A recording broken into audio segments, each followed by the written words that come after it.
सहारा प्रणाम, मैं हूं प्रीति पांडे। बड़ी बहस में आप सबका स्वागत है। बिल, बवाल और बातचीत।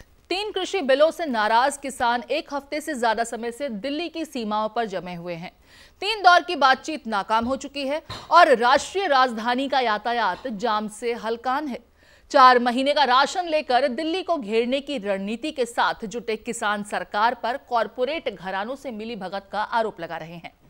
न्यूनतम समर्थन मूल्य और मंडियों को पहले की तरह ही काम करने का लिखित आश्वासन मांग रहे हैं। उधर सरकार की दलील अलग है। सरकार का कहना है कि हमने किसानों की माली हालत सुधारने का बीड़ा उठाया है। 2022 तक उनकी आमदनी को दोगुना करने का लक्ष्य रखा है और फसल को अपनी मर्जी से बेचने के लिए मंडी का चुनाव करने का विकल्प भी दिया है। फिर अचानक किसान क्यों भड़क गए हैं? उन्हें कोई भड़का रहा है क्या? दरअसल पंजाब के किसानों ने माहौल बनाया, बिल को किसान विरोधी और कॉरपोरेट के हक में बताया। नतीजा, पंजाब, हरियाणा, पश्चिमी यूपी और राजस्थान के 40 से ज्यादा किसान संगठनों ने दिल्ली चलो का नारा बुलंद करते हुए डेरा डाल दिया।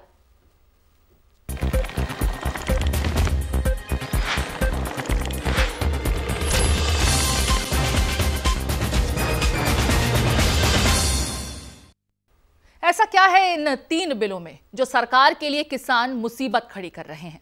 सरकार का दावा है कि देश में करीब 86% छोटे और सीमांत किसान हैं जो मंडी एजेंटों और बिचौलियों के मारे हैं। इन लोगों को इस बिल के जरिए न सिर्फ बिचौलियों से मुक्ति मिलेगी बल्कि वो अपना उत्पाद देश के किसी भी कोने में बेच सकेंगे। सरकार ने न्यूनतम समर्थन मूल्य और मंडियों को जारी रखने का वायदा भी किया, लेकिन विरोध पर आमादा किसानों के गले सरकार का तर्क उतर नहीं रहा। किसान कह रहे हैं कि एमएसपी की बात एक्ट में क्यों नहीं डाली गई? मंडियां इतने साल से हैं, कभी परेशानी नहीं हुई, तो क्या एक्ट में कहीं कोई गड़बड़ झाला है? तीनों कृषि बिल वापस लेने के अलावा भी किसान कई और मांगों को इसमें जोड़ रहे हैं, जैसे बिजली बिल एक्ट 2020, पराली जलाने के खिलाफ कानून और डीजल के दाम में 50% की कटौती। यही नहीं, किसानों की तरफ से सरकार को 2 टूक चेतावनी भी दी गई है कि अगर उनकी मांगें नहीं मानी जाती तो वो आंदोलन का निर्णायक दौर शुरू करेंगे। 5 दिसंबर को देशव्यापी आंदोलन का एक खाका तैयार किया जा चुका है। सरकार कुछ हद तक झुकने के संकेत तो दे चुकी है, लेकिन किसान के सामने अगर बात की जाए और सारे देश के सामने बात की जाए तो सबसे बड़ा सवाल यह है कि आखिर समाधान का रास्ता कितना लचीला बचाया जा सकता है कि दोनों पक्षों का सफर सम्मान और सुकून भरा हो।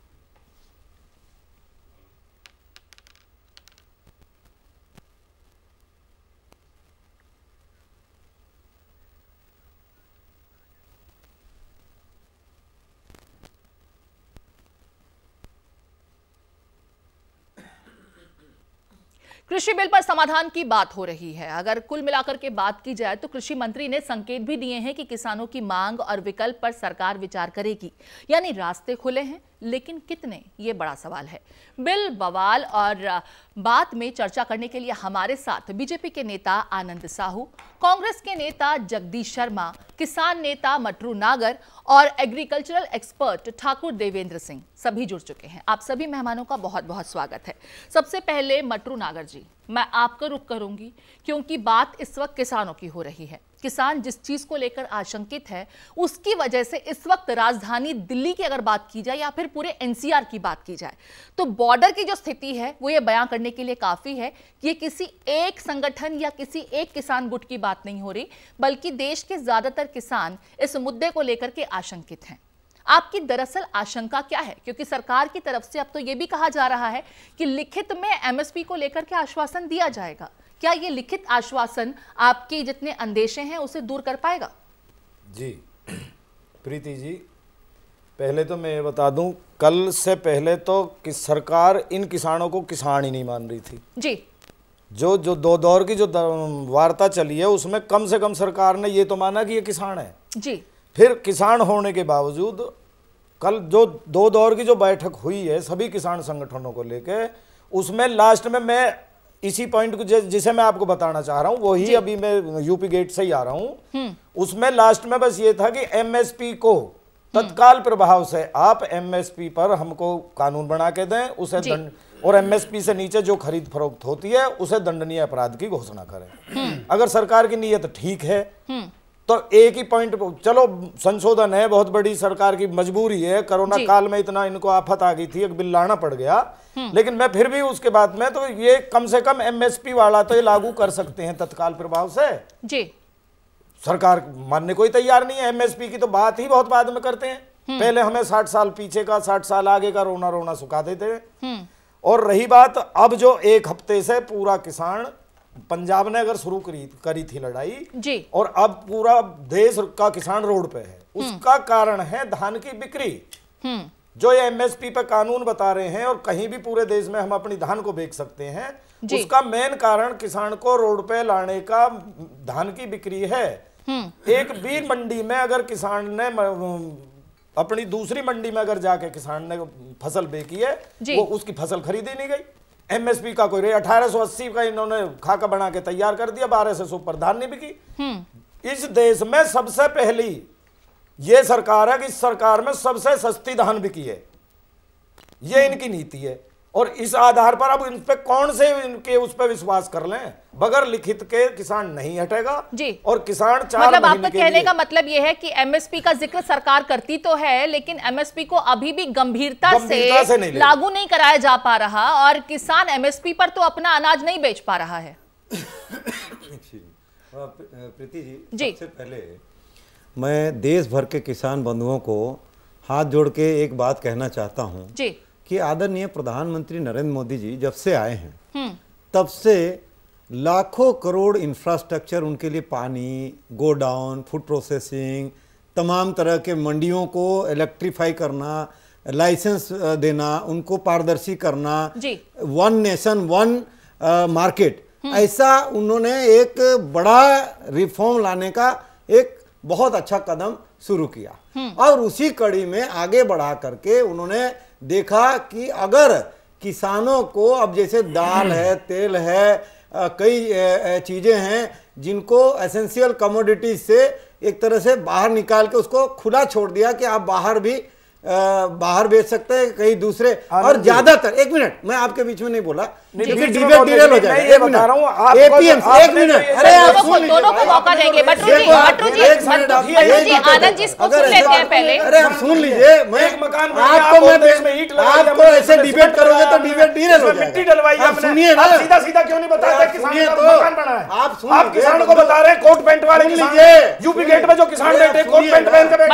मट्टू जी आपकी बात को आगे हम और बढ़ाएंगे। आनंद जी का पहले आप चाय बेचकर अगर प्रधानमंत्री और इतने बड़े देश के किसानों को ओडी वाला किसान बता किया जा रहा है। कल तक तो आप किसान को दलाल बताइए, दलाली तो आप लोगों ने किया है। नहीं, किसने? किसान के असली दलाल किसान के किसान के हम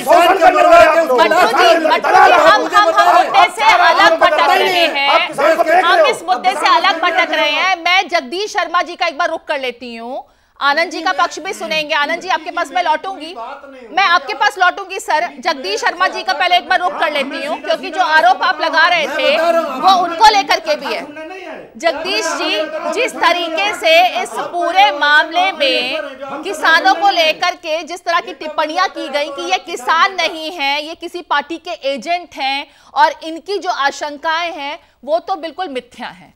आप लोग भी इस मुद्दे को लेकर के लगातार सरकार से सवाल कर रहे हैं, अपील भी कर रहे हैं कि किसानों को किसान समझा जाए, देश का अन्नदाता है।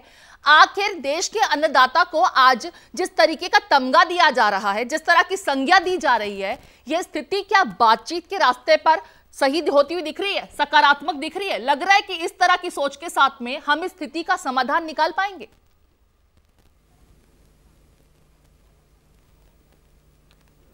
प्रीति जी, सबसे पहले तो मैं भारतीय जनता पार्टी के प्रवक्ता आनंद जी हमारे भगवान मोदी जी का गुणगान कर रहे थे, कुछ बताना चाहता हूं।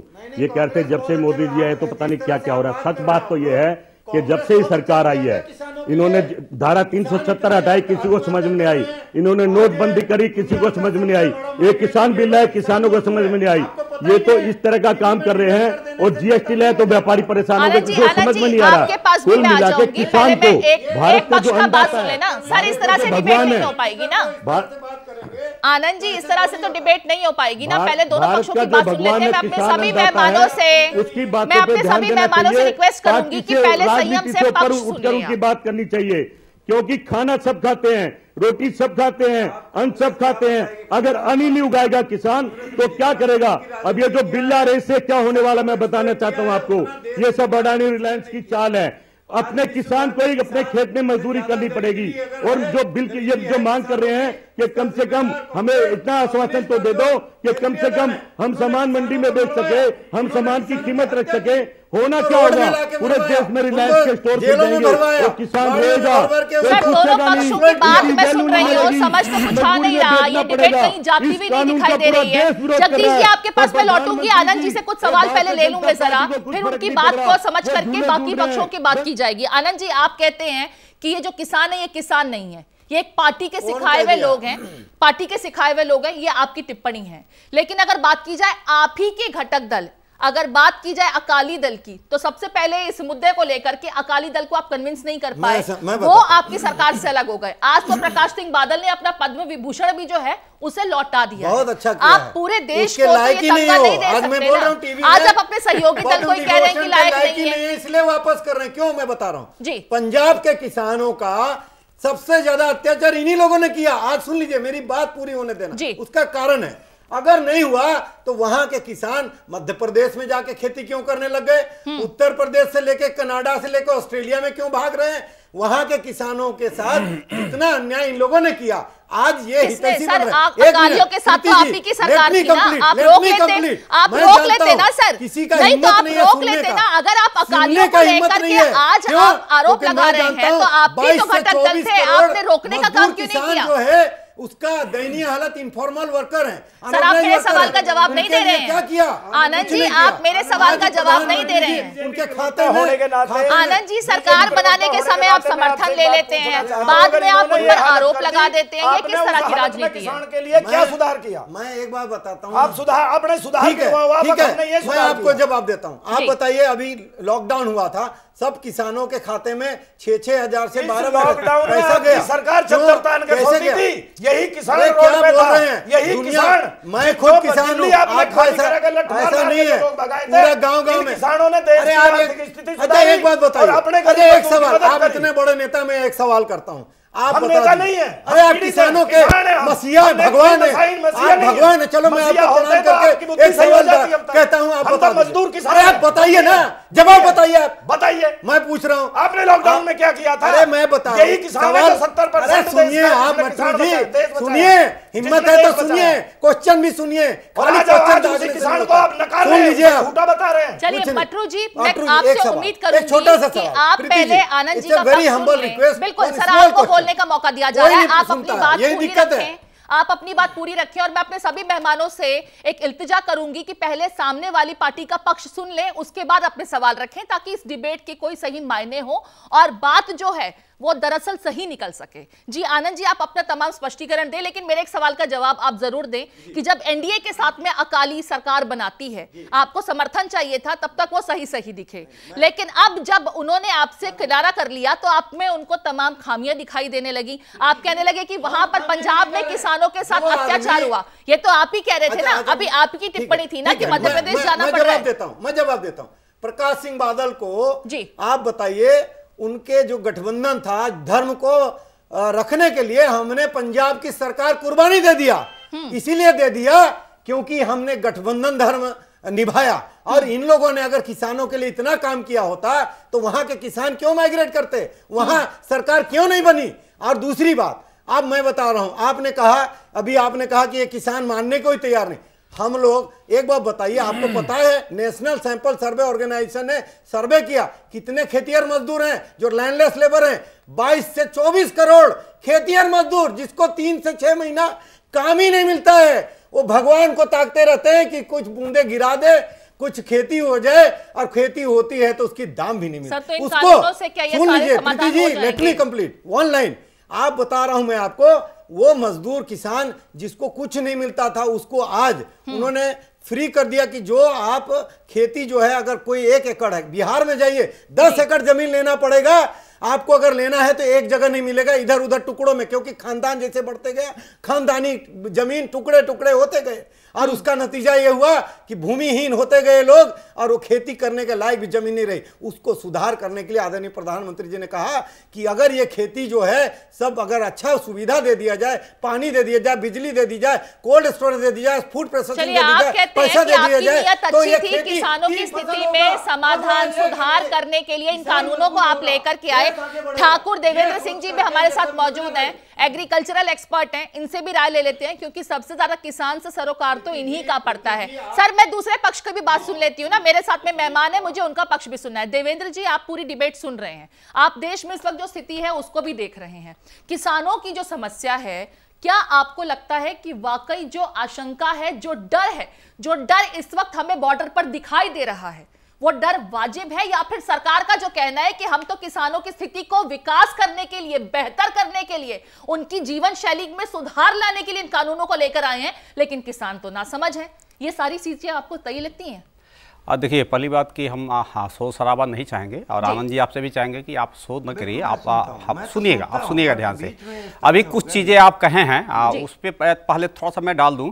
आपने कहा कि पद्म विभूषण वापस करने के लायक नहीं थे उसके, आपको पता है उनके बगल में नहीं बैठ सकते आप, आपको पता होना चाहिए। आप नहीं आप बोलिए नहीं, पहले सुनिए आप। नहीं आप अपने दल बदल गैंग में शामिल हो रहे हैं, तो मैं क्या बोलूंगा? आप गैंग की बात कह रहे हो, बिल्कुल बोलूंगा मैं। आप सुनिए, पहले सुनिए, आप बोल चुके हैं, लेकिन जो मेरी बात सुनिए, प्रधानमंत्री जी का आपने गैंग बोला, गैंग समझते हैं किसका होता है? मैं बिल्कुल बोलूंगा, अवार्ड वापसी गैंग बोल रहा हूं मैं। गैंग होता है जो पत्रकारों की हत्या करे, ठीक है ना, पत्रकारों को जेल में डाले। अवार्ड वापसी गैंग जो था, शामिल हो रहे हैं, हम विषय से डाइवर्ट हो रहे हैं। आनंद जी, देवेंद्र जी, हम विषय से डाइवर्ट हो रहे हैं। विषय है किसान की आशंका, चीजें कह दें कि 6%। और रही बात आपने कह दिया कि आप उनके साथ नहीं बैठ सकते हैं, कहां बैठा दिया नहीं है? आदरणीय प्रधानमंत्री के रूप में जब बिना लॉजिक का लौरवेदेव जैसे भारतीय जनता पार्टी में मैं उनके साथ भी बैठा हूं, और आदरणीय प्रधानमंत्री जी श्री नरेंद्र मोदी जी के साथ भी बैठा हूं। किसान को दलाल कह सकते हैं, अभी मैं भी किसान का बेटा हूं। क्या उम्मीद कर रहे हो? इतनी पढ़ाई लिखाई करके, हवाई जहाज का इंजीनियरिंग छोड़ के मैं अब अपना परिचय दे रहे हैं। किसान की बात करो ना, पूरे देश में हाहाकार बचाया, किसान परेशान है और आप सुन रहे हैं, आपके प्रधानमंत्री गंगा में जाके। आप अपने डिग्री दिखाने आए हैं? नहीं डिबेट करने आए हैं? नहीं सकते हैं। मोदी जी तो हाई कोर्ट में जाते हैं, डिग्री दिखाते हैं, आप डिग्री दिखा रहे हो। आप सुनिए, आप सुनिए, आप डाइवर्ट मत करिए मुद्दा, जो सवाल मैंने मुद्दा डाइवर्ट मत करिए। अभी तक नहीं मिल पाया क्योंकि आप भटक जा रहे हैं असल मुद्दे से। आपको सुनने की शक्ति नहीं है। मैं तीनों मेहमानों से ये उम्मीद करती हूँ कि मुद्दे से ना भटके। जो सवाल हमने पूछा है, अगर उस सवाल का जवाब मिल जाए तो शायद ज्यादा बेहतर तरीके से हम स्थिति को समझ पाएंगे। देवेंद्र जी, आप अपना पक्ष रखें, और आनंद जी, मैं आपसे इल्तिजा करूंगी कि पहले आप उनकी बात सुन लें। सर, आप उनकी बात सुन लें, उसके बाद अपना पक्ष रखें। आप जो बात रखे उस पर तो रखना पड़ेगा ना, वो चीजें रखेंगे। एक्चुअली अभी आनंद जी से ही हम स्टार्ट करते हैं फिर से। इन्होंने कहा कि हत्यारी सरकारें रही हैं। इनको एक आंकड़ा बता रहा हूं, 2019 में इनकी सरकार रही है महाराष्ट्र में, 3900 किसानों ने आत्महत्या किया, उस पर बात नहीं करेंगे। कर्नाटक में 1992 किसानों ने आत्महत्या की, उस पर बात नहीं करेंगे। उससे पहले का भी आंध्र प्रदेश में उससे पहले का क्यों नहीं दे रहे हैं? मतलब नहीं सुनेंगे, यानी उससे पहले जो ज्यादा मरे, आप सत्ता में हो, आत्महत्या की, आप सत्ता में हो, जो है उसको नहीं बोलेंगे। अच्छा, पहले उसको बोला है, पहले उसको बोला है, अभी आत्महत्या हुआ। मतलब हम पिछली सरकार की बात करेंगे, 6 साल तो सरकार को हो चुकी है। मतलब इस समय राहुल गांधी की सरकार है क्या? ये बात करें, उनसे बात करें, उसी छोड़ के चले जाइए। हम किसान के मुद्दे पे अरे भाई, जिसकी सत्ता है, जिसकी सत्ता है, जो बिल लाया है, उससे पूछेंगे, उसकी बात करेंगे, उसकी बात करेंगे। जब आप मांग राहुल आप शायद सक्षम नहीं है, पहले सक्षम होइए डिबेट के लिए। आप सक्षम होइए, पहले वही करा, सक्षम होइए, सुनने की क्षमता रखिए। सर, हम ऐसे किसी की निजी टिप्पणियां नहीं करेंगे, इस प्लेटफॉर्म पर किसी के लिए निजी टिप्पणी का इस्तेमाल नहीं करेंगे। यहाँ पर जो सवाल किया गया है, मैं अपने मेहमानों से एक बार फिर से अपील कर रही हूं कि जो सवाल किया गया है हम एक तो मुद्दे से ना भटके, ज्यादा बेहतर रहेगा। यहाँ पर मैं देवेंद्र जी की कुछ बात सुन पाई थी, समझ पाई थी। जगदीश जी भी हमारे साथ जुड़े हुए हैं, वो कुछ कहना चाह रहे हैं बहुत देर से। जगदीश जी क्या कुछ कहना चाहेंगे? आनंद जी बहुत कुछ आरोप लगा चुके हैं, आपकी सरकार का भी जो है जिक्र कर चुके हैं कि पहले किसानों की आत्महत्या होती थी, उस समय किसानों की स्थिति क्या थी। जो दुर्दशा ये बता रहे हैं तब और अब, किसान का प्रदर्शन सारे देश के सामने है इस वक्त। आप इस स्थिति को किस तरीके से आकलन कर रहे हैं? और एक एमएसपी जिसको लेकर के मुख्य मुद्दा बनाया गया है, उसको लेकर के निदान क्यों नहीं हो पा रहा है? पेंच कहां फंस रहा है? क्या कुछ लगता है आपको?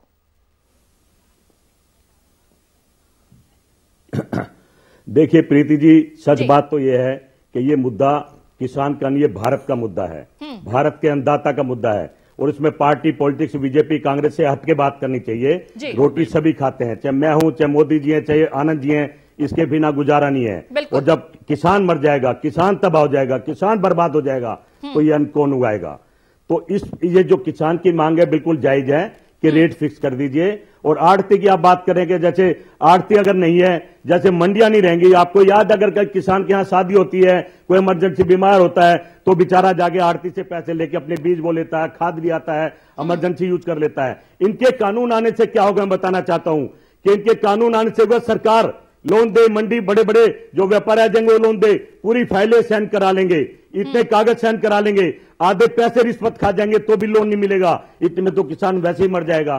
तो कहीं ना कहीं ये जो पॉलिसी ला रहे हैं, ये उद्योगपतियों को बढ़ा देने के लिए, मुंह मांगे में अनाज खरीदने के लिए, ये जो स्टोर में जमा कर लेंगे उनके लिए, उनको रोकने के लिए। चलिए ये आरोप आप लगा रहे हैं। अब आनंद जी से मैं सवाल कर लेती हूँ, जो आशंकाएं आपने जताई उसका आंसर आनंद जी से ले लेती हूँ, और मैं उम्मीद करूंगी कि बाकी मेहमान शांति से उनकी बात को सुनेंगे। आनंद जी, जिस तरह की जिक्र, जिस तरह की आशंका जगदीश जी ने जताई, तकरीबन मैं कई किसानों का इंटरव्यू खुद कर चुकी हूं, उन सबकी यही राय है। उनका ये कहना है कि इंडस्ट्रियलिस्ट को फायदा पहुंचाने के लिए इस कानून को बनाया गया। अगर एमएसपी वाकई इसको लेकर के आप गंभीर हैं तो कानून में मेंशन कर दीजिए ना, लिखित आश्वासन की जरूरत क्या है?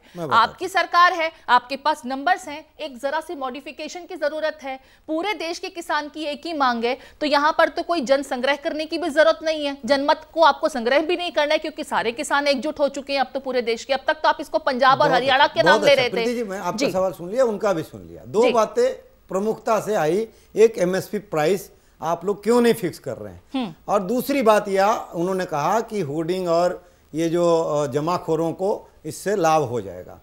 बल्कि मैं हाथ जोड़ के एक बात कहूंगा कि जो ऑर्डिनेंस है वो पढ़ के आइए, थोड़ा उसको थोड़ा ध्यान से उसकी बिंदुओं को पढ़िए थोड़ा। कई बार पढ़ा चुके ना सर, 2 दिन की बैठक में कई बार पढ़ा चुके सर। आपको क्यों लगता है कि देश की जनता अनपढ़ है, देश की जनता ने इस कानून को नहीं पढ़ा है? जी ये है कि एक तो होर्डिंग और जमाखोरों को इसमें कहीं गुंजाइश ही नहीं करो। दूसरी बात उन्होंने कहा एमएसपी जो है वो क्यों नहीं ला रहे हैं। मैं ये कहता हूं कि कांग्रेस के टाइम में 1 लाख करोड़ के अंदर ये लोग खरीदी करते थे एमएसपी में, अभी 5 लाख करोड़ की खरीदी हो गई, और प्रधानमंत्री जी बार बार कह रहे हैं कि एमएसपी जो है कोई खत्म नहीं होगा और आगे बढ़ाएंगे, इसको और आगे ले जाएंगे। और ले गए आलू से लेके बैगन, यानी सब चीजों को, दलहन से तेलहन तक सब विषयों को सुनिए। मैं जानता हूँ 1000 करोड़ की खरीदी है, उसका रेट बता दो मुझे, क्या रेट है उनका वक्तव्य। आप 100,000 करोड़ का भी खरीद लो, मुझे रेट बता दो क्या रेट खरीदी है धान आपने। कोई गलत चीज सही नहीं हो जाता है। प्रधानमंत्री जी कह रहे हैं, मतलब वो झूठ कह रहे हैं, अब पूरा देश कह रहे हैं, जो विपक्ष और ये सब उल्टा सीधा नेता जो भ्रमण कर रहे हैं वो सही है। किसान को ये तो बता दो जी, प्रधानमंत्री भगवान बना दिया आप लोगों ने।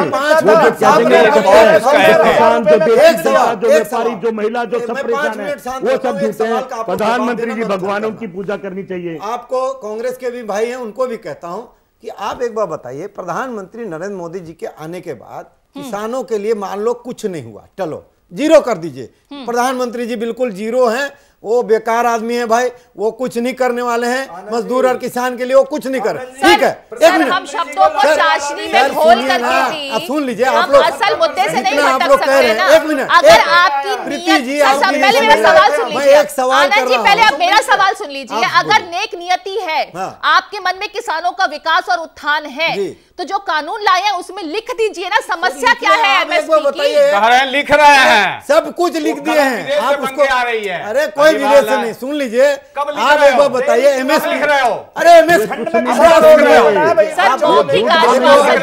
सवाल भी आप ही लोग कर रहे हैं, जवाब भी आप ही कर रहे हैं।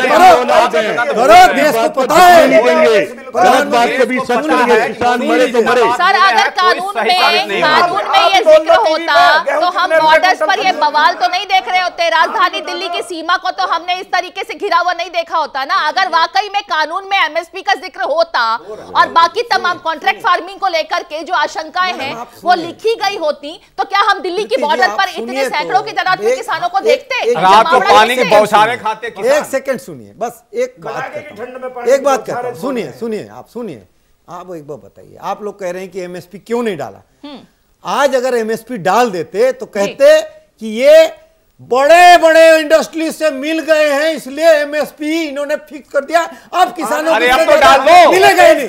अरे आप सुनिए, मैं जानता हूं, अरे आप एक छोटा देवेंद्र एक लाइन, एक सेकंड आप सुनिए ना, एक सेकंड मैं सुनिए ना, एक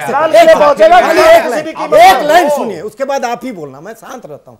एक सेकंड खाली ये बोल लीजिए। मैं ये कह रहा हूं, अगर हम लोग इतना बेईमान आदमी हैं, हम लोग सरकार में आए, हम लोग कुछ नहीं कर रहे, आप लोग इतने बड़े भगवान हैं, कांग्रेस से लेके सब हैं, तो आप लोग एमएसपी का कानून आज तक क्यों नहीं लाए प्रभु? राज्य में सारा स्टेट जो है, एपीएमसी जो भी है, वो काउंसिल जो है एग्रीकल्चर का, वो सब वो चलाते हैं। आप लोग समय बहुत कम है। जगदीश जी, जो सवाल आनंद जी ने किया है कि आप ही ले आते,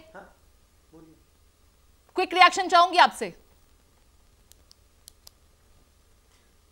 चलिए, जगदीश जी से शायद संपर्क टूट गया है। मटरू जी, जिस तरह की बात इन्होंने रखी है, ये जो पिछला जवाब मैं दे सकता हूं, लेकिन देवेंद्र जी डिबेट में मैं देता हूं, आप लोग को जवाब दीजिए। देश जानना चाहता है एमएसपी की मांग हमारी गलत है, सही है, बिल कानून क्यों नहीं लाया गया? जवाब दीजिए। 5 लाख करोड़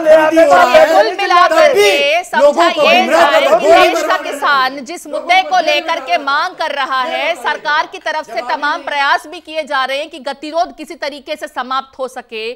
कई राउंड्स की मीटिंग हो चुकी है, कन्विंस करने का काम लगातार जारी है, बैठकों का दौर भी चल रहा है, किसान अपनी आशंकाएं जता चुके हैं। बावजूद इसके फिलहाल ये समस्या अभी तक खत्म नहीं हो पाई है। किसानों के मन में जो आशंका है वो आशंका अभी भी बरकरार है।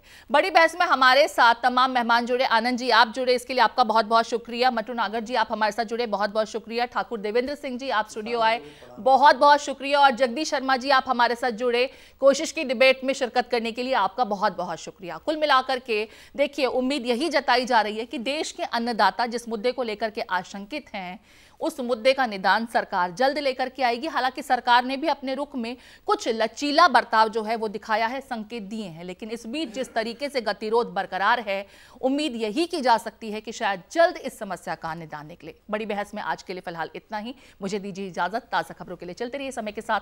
सहारा। प्रणाम।